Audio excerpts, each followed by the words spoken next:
Hey guys, Wyatt Claypool here. I need to tell you guys about some incredibly dumb drama coming out of Calgary's mayoral election. Now, if you don't live in Calgary, you may still find this interesting because inherently drama can be interesting.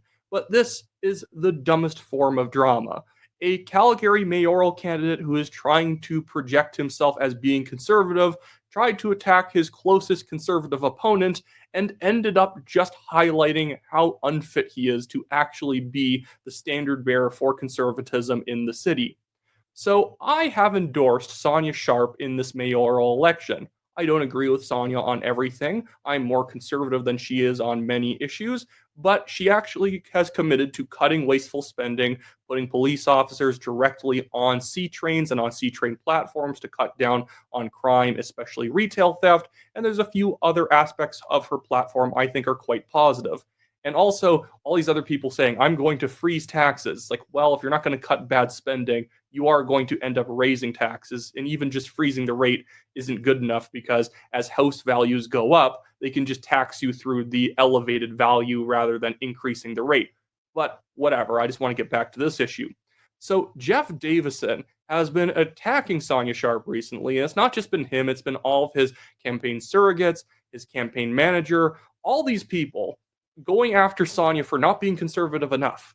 And their complaints always tend to revolve around a single vote she had. She voted for the climate emergency motion that Mayor Gondek put forward.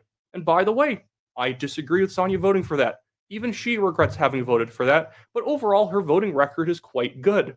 But we have Jeff Davison, who had a garbage voting record when he was on council between 2017 and 2021, trying to cast aspersions against her now on a potential corruption issue that I can tell you doesn't exist. This is one of the stupidest things I've ever seen a mayoral campaign do. Accuse your opponent of having a conflict of interest that doesn't even make sense, that only highlights that, in fact, you actually had some fundraising scandals back when you last ran for mayor and got crushed, by the way.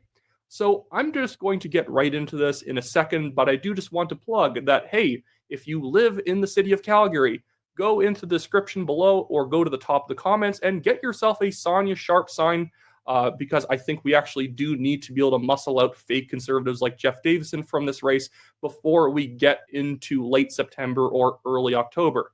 Jeff cannot win. Sonya can win. So back her and don't split the vote with this guy who came in a distant third last time. And now he's having to run against two people who already beat him in the previous election. But yeah, go check that out. But here is something that Jeff Davison and his campaign posted 9 days ago. It says, for immediate release, August 18th, 2025, Calgary mayoral candidate Jeff Davison calls out conflict of interest between Calgary taxpayer-owned NMAX and Mark Henry, party architect of Communities First Municipal Party. Now, Communities First is the municipal party slate that right now Sonya Sharp is the mayoral candidate of. But this statement goes on to say, the Jeff Davison mayoral campaign is raising what appears to be a troubling conflict of interest involving NMAX, the Calgary taxpayer-owned utility, and Mark Henry, party architect of the Communities First Municipal Political Party. Henry's polling firm, Think HQ, is currently under contract with NMAX, as confirmed by an NMAX executive to the Davison campaign last week.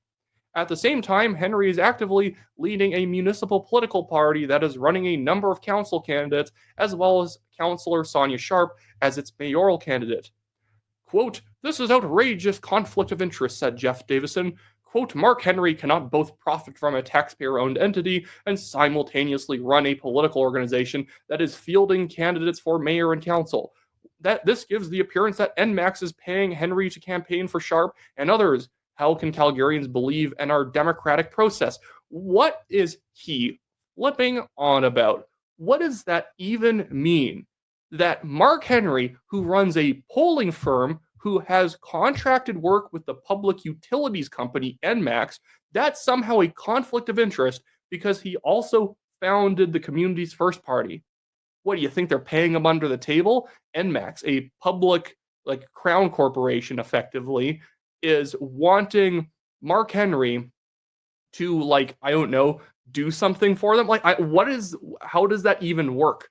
what is even the angle that you're going for here? And he doesn't work for NMAX. He does contracted work for NMAX as someone who owns a polling firm. Or do you think they're only paying his polling firm or a firm as a go-between to try and benefit Mark Henry and have him skew Sonya Sharp in a way that's going to benefit the public utility?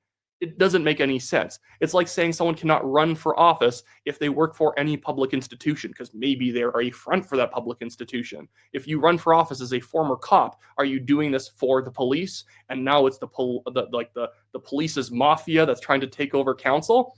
This is incredibly stupid. This is fake drama that is causing real drama between the Davison and Sharp camp.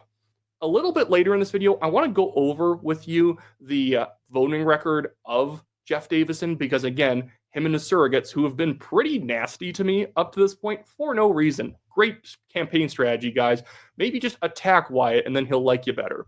But we're going to get to the voting record, but this is something that Jeff Davison was caught up in back in the 2021 election when he got absolutely destroyed.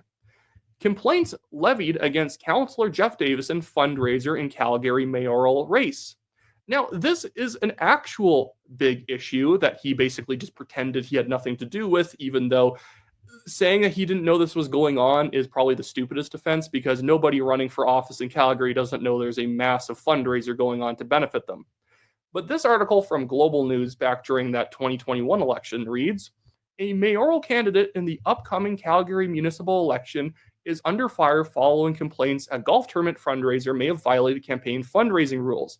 The complaint accuses Ward 6 Councillor Jeff Davison campaign of colluding with a third-party advertiser to raise funds and violating the local authorities' election. The tournament, to be hosted at the Heritage Point Golf Club on July 29th, is being put on by a third-party advertiser called Calgary Tomorrow to raise funds for advertising to support Davison in his bid to be city's next mayor." And they have it right here that it is Jeff Davison for Mayor fundraiser hosted by this third-party advertiser. And then he ended up just playing dumb about the whole thing, acting like they have no clue. He had no clue this was going on. Do you think that Jeff Davison didn't know that a third-party advertiser was specifically fundraising money to make him elected as mayor? Now, third-party advertisers can recommend candidates, but if you're specifically fundraising specifically for this guy, you are no longer just a group that has a bunch of policy concerns who's saying that we're going to give people letter grades and we're going to recommend the best people on the issues that we care about. You are now effectively a part of the campaign, because it is about getting this guy elected. It's not a recommendation. It's this guy needs to be elected. And so Davison just played dumb about it. And now he is here to cast aspersions at Sonya Sharp because Mark Henry on Communities First owns a polling company and does contracted work for the public utility. And by the way, I've had them call me about questions. It's not like he's doing fake work. He's been doing this for years. You will get questions about how much you spend on utilities and satisfaction with their services and whatnot. I don't understand how this could be a conflict. But the thing is, the Davison campaign doesn't have anything to work with right now. They don't really have a leg to stand on. He's not a popular candidate. Let's even just look at the 2021 mayoral election results. It was bad. He's not a popular guy. He's not somebody who's an experienced winner in municipal campaigns. He won his Ward 6 councillor and then got crushed in mayoral election. Check this out. Gondek got 45.13% of the vote. Jeremy Farkas, 29.91%. So Farkas got demolished by Jody Gondek, but Davison got even more demolished, only getting 12.99% of the vote, getting less than half of what Jeremy Farkas got. But now, in a new election where Farkas and Gondek are both running, and we have Sonya Sharp, who is just objectively better organized than Jeff, we are now going to say that, no, guys, we need to give Jeff the second shot. We just need him. He's just so much more conservative than Sonya. Well, Sonya's voted against every single tax hike that's been proposed in front of council. In fact, Jeff has voted in favor of every single one of them. Sharp voted against them. He voted in favor of them. So the organization Common Sense Calgary did a council tracker on the three councillors who were running for mayor last election: Davison, Gondek, and Farkas. Now, let's just go down here so we can look at some of these votes. So continue the Olympic bid. Vote impact is spend even more on the Olympic bid. So the city was paying money basically to advertise the Olympic bid and to get people to vote yes on it. Now, Jeff Davison and Jody Gondek both voted yes in order to extend funding to this, while Farkas voted no.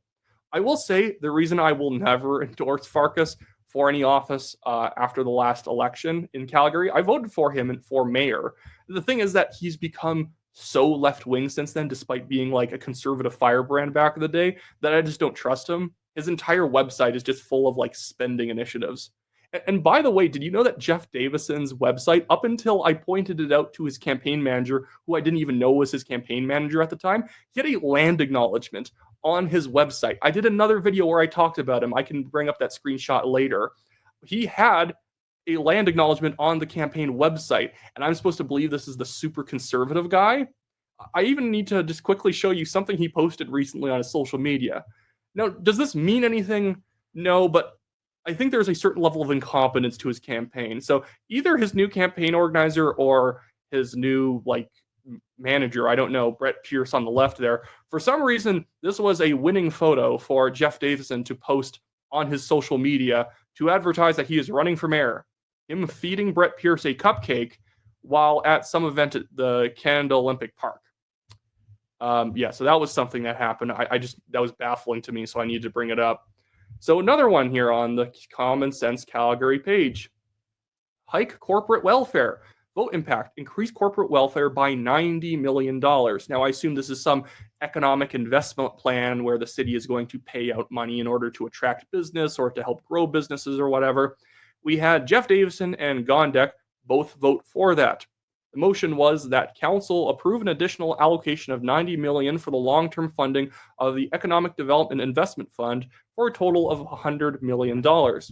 Now, I have some history with Calgary economic development. I think they should probably be defunded from most of their money. They are entirely useless and throw money at stupid projects. But we had Jeff vote with Gondek, which you will notice is a pattern over time. We have this one I actually don't care about as much. We have freeze council's pay. Gondek and Farkas both voted freeze council's pay. Jeff Davison didn't. I actually don't necessarily disagree with Jeff on this one. It's populisty to say let's not give councilors more pay because those politicians work for us and screw them. It's always a little bit dicey to say that oh no, they don't deserve more money. Councilors don't get paid all that much, honestly. But here's the next one. Vote impact. Council expenses cut 15% for 2019-2022. They all voted for that. That's good. Council should have, that's a great cost-saving measure where it's not impacting people's salaries, but you have to operate on a smaller budget. We have this one. Cut pay by 7.5% and freeze pension plans. Another one I don't care about as much. They both voted no, and Farkas voted yes. But here's this one. A $290.4 million subsidy for the new arena. We had for the Calgary Flames. Jeff Davison, Gondek voted in favor of it. Farkas voted against. Find $50 million in savings. Vote impact. Cut $50 million excluding 911 services and transit. The motion says, find additional savings of $50 million in all tax-supported business units, excluding Calgary Police Service, Calgary Fire Department, 911 service, and public transit. Jeff Davison, the fiscal conservative apparently, and Gondek voted against trying to find $50 million in savings. It's just a motion saying that we should attempt to find savings, and they didn't want to do that. Here's another one. Reduce corporate welfare by $50 million. It says, the motion is that council redirect $50 million from the Opportunity Calgary Investment Fund into the Fiscal Stability Reserve. Davison and Gondek voted against that. Let's not try and save money for a rainy day. Screw that. Here's another one. Cut PR and comms spending. The motion is that council direct administration to reduce public and employee engagement and communications by $1.2 million to 2014 levels. Basically, that the communications department that doesn't actually add that much value to the city should have its funding reduced so that, we can spend it on more useful things. And Farkas Gondek and Davison voted against that. Reduce art spending by $5 million. Jeff Davison cannot find a reason to vote against $5 million in bad, ugly art spending. All of the Beaufort Towers and that stupid famous blue ring. Yeah, let's have less of that and take that 5 million and maybe spend on public safety, maybe more transit. Maybe we can just give people back a couple bucks every year. Maybe we can have better snow removal services. But no, Gondek and Davison voted against actually finding saving that money. And then we have a 7.5% residential tax increase. We have Jeff Davison and Gondek voted in favor of the tax increase. And basically, it was to trying to shift some of the tax burden away from companies because we have commercial taxes are extremely high in Calgary. But I agree with Farkas voting no on this because while, yes, commercial shouldn't be having to lug as much of a burden, the problem is that we should be cutting taxes in general. We should be cutting wasteful spending so everyone has to pay less taxes. But they voted in favor of increasing taxes, but they've been voting out against every single attempt to actually have fiscal responsibility. It is the green line, and we had Davison and Gondek vote in favor of continuing their green line of spending. And I oppose the green line. It's going to be extremely expensive. We are fundamentally a driving city. And right now with the crime rates, I don't want another train heading south, bringing more effectively crime down a publicly funded transit thoroughfare. Okay, we'll keep going. And Sonya Sharp, I believe, is against it too. Basically, vote impact cap payouts for defeated councillors. And right now it says basically report C2020 2020-1081 be amended by deleting the words if a member of council leaves voluntarily, i.e. chooses not to stand for re-election, retires, resigns. So you don't get like a big payout for having basically not run for office. That if you don't run for office again, you get some like retirement bonus or something like that. And Jeff Davison and Gondek did not want that, and they want councillors to keep getting money for quitting their jobs. Defund the police. Vote impact. $20 million cut from the police budget. The motion was council to consider the allocation of up to $10 million in 2021 and $10 million in 2022 in base budget to the implementation of this framework. Jeff Davison and Gondek voted to defund the police. Farkas did not, although these days I wouldn't be shocked if Farkas would have today's Farkas, if he was back voting back then, would have voted in favor of reducing the police budget. I've had people like former councillor Ward Sutherland try and gaslight me on the reason that Davison voted for that. Oh no, the police actually told him to defund them. Oh, they actually told them to just defund them, but move it over to basically a community support fund or something that they had. It's like, well, then why did Joe Maglioka and Sean Chu and others, Urquhart, all those other Calgary councillors, there's like 5 of them who voted against this because they had their heads screwed on straight. But apparently Jeff and Ward Sutherland had a super good reason for why actually defunding the police was the pro-police thing to do. I don't trust these people. They are running a bad campaign, and that's why they are lashing out. But in the future, I will be putting up all my endorsements for all the different ward positions, for all the councillors, for all the school board trustees. And of course, I already have Sonya Sharp for mayor that I'm endorsing. Again, go get a lawn sign if you want. And in other municipalities, I will also be endorsing people. Medicine Hat, Drew Barnes, the former MLA, is a great mayoral choice. Edmonton, you're going to have to bite the bullet a little bit in Edmonton and probably vote for Raheem Jaffer. And then I'll probably find some other guys in places like Red Deer and Airdrie that might be good as well. But with that being said, that's probably it for this video. I've just been so annoyed by all of the purity testing of Sonya Sharp. At the same time, Jeff Davison couldn't even stand up to his own measuring stick that his campaign is using to attack Sonya. And I don't even like all the things that Community First does. I didn't agree with them making Alison McSweeney their Ward 9 candidate. She used to be very NDP-ish. She seems like she still is. Their campaign's logic is that it's a more lefty riding or more lefty part of the city, so they put a more lefty candidate in. Okay, whatever. She's probably not going to win anyways, and I just want Communities First to get Sonya Sharp across the finish line and a lot of their good councillors in, and that's all we need. So, it's not really that big a deal. Again, in my ward, Ward 6, Jeff's former ward, I've endorsed Joanne Burse. In Ward 9, I'll probably recommend voting for Gargar. He's a good guy, and he's also been taking it on the chin in very dishonest ways. Municipal politics, and I say this as a very ideological conservative, municipal politics is genuinely less ideological. You're going to get more people who you don't agree with on everything, but they will do these 3 or 4 things you really need them to do. That's what you should be voting for. The person who can win, who's going to get actually substantial progress done. So far, Davison's campaign is just like platitudes that he wants fiscal efficiency. He wants more cops or more security. It's like, okay, well, you didn't really run on that last time, so I don't know what you're talking about. It seems like you're just trying to adjust yourself in order to win this one since you got so hammered in the last one.